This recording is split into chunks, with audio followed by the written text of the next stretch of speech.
नमस्कार मित्रों। इस संसार में अनगिनत देव हैं, पर महादेव एक ही हैं। शिव जी न केवल योगियों के अधिपति हैं, बल्कि एक करुणामयी पिता भी हैं। क्या आप जानते हैं भोलेनाथ के कितने और कौन कौन से पुत्र हैं? आइए आज जानते हैं शिव परिवार के अद्भुत और रहस्यमयी पुत्रों के बारे में।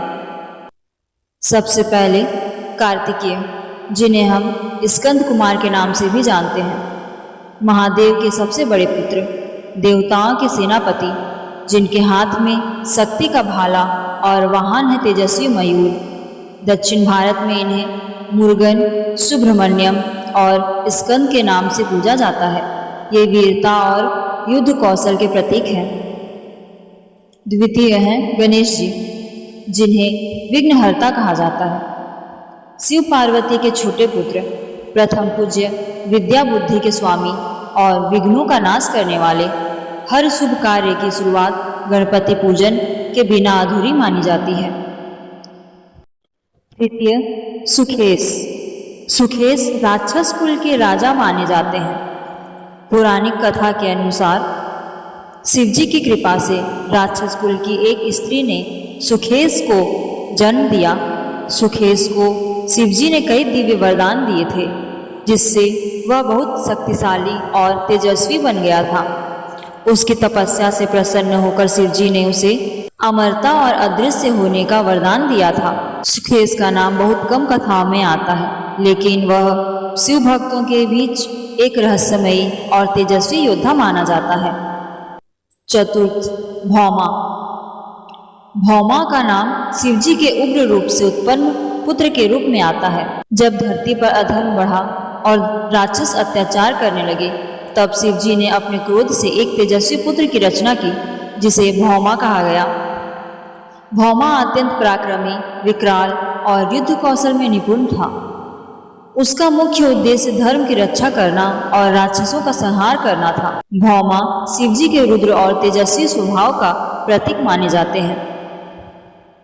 अब हम जानते हैं अंधकासुर। अंधक। अंधकासुर की कथा बहुत प्रसिद्ध है। अंधकासुर भगवान शिव की तीसरी आंख से उत्पन्न हुआ था। एक बार पार्वती जी ने क्रोधावश शिवजी की आंखों पर हाथ रख दिया, जिससे ब्रह्मांड में अंधकार छा गया। तभी शिवजी की तीसरी आंख से एक बिंदु गिरा, जिससे अंधक जन्मा। अंधकासुर बड़ा होकर शिव भक्त बना, लेकिन बाद में अपने अहंकार और इच्छाओं के कारण अधर्मी हो गया।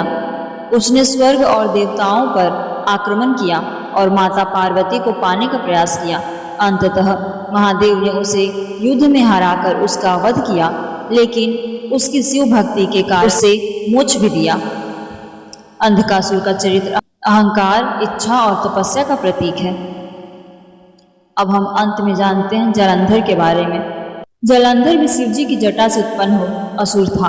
कथा के अनुसार एक बार भगवान शिव ने अपनी जटाओं को समुद्र में प्रवाहित किया, जिससे एक तेजस्वी बालक उत्पन्न हुआ, जिसका नाम जालंधर पड़ा। जालंधर देवताओं से भी ज्यादा बलशाली और सुंदर था। वह बड़ा होकर शिव भक्त बना, लेकिन फिर शुक्र मुनि और असुरों के प्रभाव में आकर देवताओं से युद्ध करने लगा। उसकी पत्नी वृंदा अत्यंत पतिव्रता और शिव भक्त थी। अंततः भगवान विष्णु ने माया से वृंदा का पतिव्रत भंग कर दिया और शिवजी ने जालंधर का वध किया। जालंधर असुरों में सबसे बलशाली और शिव भक्ति के प्रभाव का प्रतीक है। उसकी कथा वृंदा और तुलसी विवाह से भी जुड़ी हुई है। ये चारों पात्र शिवजी के अलग अलग शक्तियों, रूपों और स्थितियों का प्रतीक है। सुखेश राक्षस वंश की भक्ति। भौमा क्रोध से उत्पन्न धर्म रक्षक। अंधक अहंकार का परिणाम और मोक्ष का पात्र। जालंधर समुद्र से जन्मा, शक्ति और भक्ति दोनों का प्रतीक। तो देखा आपने, महादेव न केवल ब्रह्मांड के संहारक है, बल्कि एक करुणामय पिता भी हैं। उनके हर पुत्र का स्वरूप, कथा और संदेश अनमोल है। ऐसी ही अद्भुत रहस्यमयी और भक्ति से भरी वीडियो देखने के लिए जुड़े रहिए मेरे YouTube चैनल मंत्रवाणी बाय अंजलि के साथ। वीडियो को लाइक करें, शेयर करें और कमेंट में जरूर लिखें हर हर महादेव।